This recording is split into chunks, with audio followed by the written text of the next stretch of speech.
नमस्कार। मैं आशीष तिवारी राम की कहानियों में आपका एक बार फिर स्वागत करता हूँ। राम वन जाने को तैयार थे, उनके माता पिता व्याकुल। कैसे समझाया उन्होंने अपने माता पिता को, आइए पढ़ते हैं इस कविता के माध्यम से, जिसका शीर्षक है राम एक आदर्श पुत्र।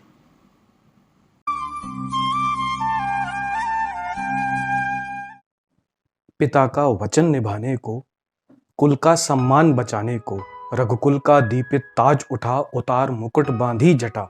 बिना कुछ कहे सुने, बिना कोई षड्यंत्र बुने, केसरिया वस्त्र डालकर, कंठ में माला डालकर, बोला मैं वन को जाऊंगा, संदेह एक ना उठाऊंगा।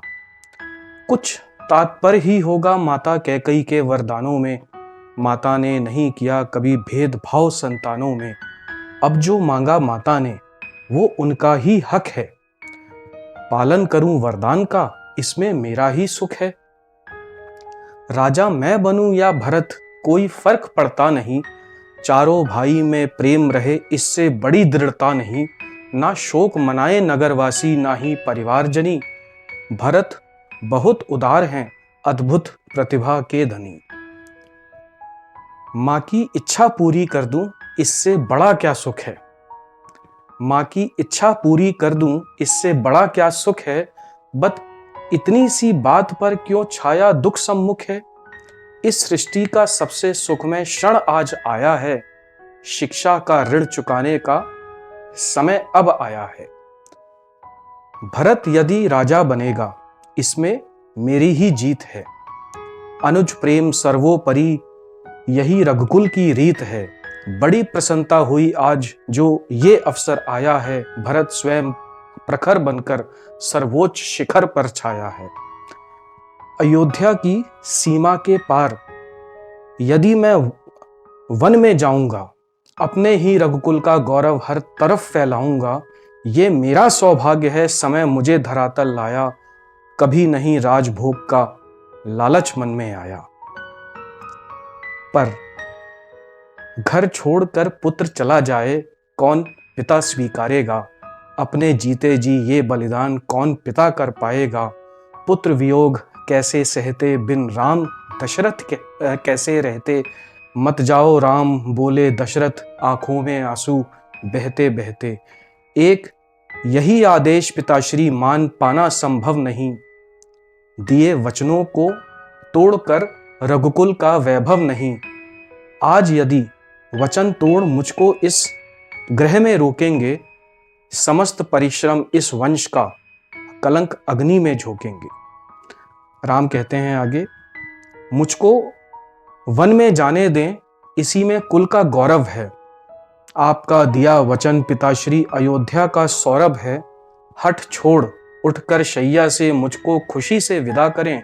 जितना प्रेम मुझे करते हैं, भरत को भी सदा करें। आगे बोलते हैं वो, मन बड़ा दुखी है आज पिताश्री आपकी पीड़ा देखकर। किंतु उससे बढ़कर दुख मुझको है आपकी चुप्पी देखकर। मनोदशा आपके मन की मैं खूब समझता हूं, अतः बिना आज्ञा के मैं अभी वन को कूच करता हूं। वन प्रस्थान से पूर्व राम ने माता कौशल्या को नमन किया। माता ने भगवान प्रसाद माथे पर तिलक अर्पण किया। माता कौशल्या अनभिज्ञ थी पीछे हो रहे प्रपंच से। षड्यंत्रों का खेल न समझ पाई वो अपने मंच से। ज्यों ही माता को ज्ञात हुआ, राम करेंगे वन प्रस्थान। मूर्छित हो वो गिर पड़ी खड़े खड़े अपने स्थान। बोली तुझ पर तो स्वयं माता कैकई का आशीर्वाद है। फिर किस मूर्ख ने वन जाने का दे दिया प्रस्ताव है। कौशल्या को तब तक पता ही नहीं था कि ये सारा खेल माता कैकई ने रचा है। बोले राम, यह स्वयं ही माता कैकई का आदेश है। पिताश्री बोल न पाए पर उनका भी यही संदेश है। नहीं नहीं बोली कौशल्या, तू वन कदापि न जाएगा। महलों में रहने वाला वन में जीवित कैसे रह पाएगा। एक कार्य करो ना राम, मुझको भी साथ ले चलो। एक कार्य करो ना राम, मुझको भी साथ ले चलो। धर्म पालन के हेतु अपनी माता को तो मत छलो। नहीं माता, आप यहीं रुके पिताश्री का लालन करें, पहले स्वामी फिर संतान, पहले स्वामी फिर संतान, इस धर्म का पालन करें। 14 वर्ष वन गमन के पल में पूर्ण हो जाएंगे, लौट कर जब आऊंगा सह परिवार हर्ष मनाएंगे। 4 भाई 3 माताएं, 4 भाई 3 माताएं, ऐसा सुख किसको मिलता है। सुगंध भरा ये फूल सिर्फ रघुकुल में ही खिलता है, सुगंध भरा ये फूल सिर्फ रघुकुल में ही खिलता है। नमस्कार।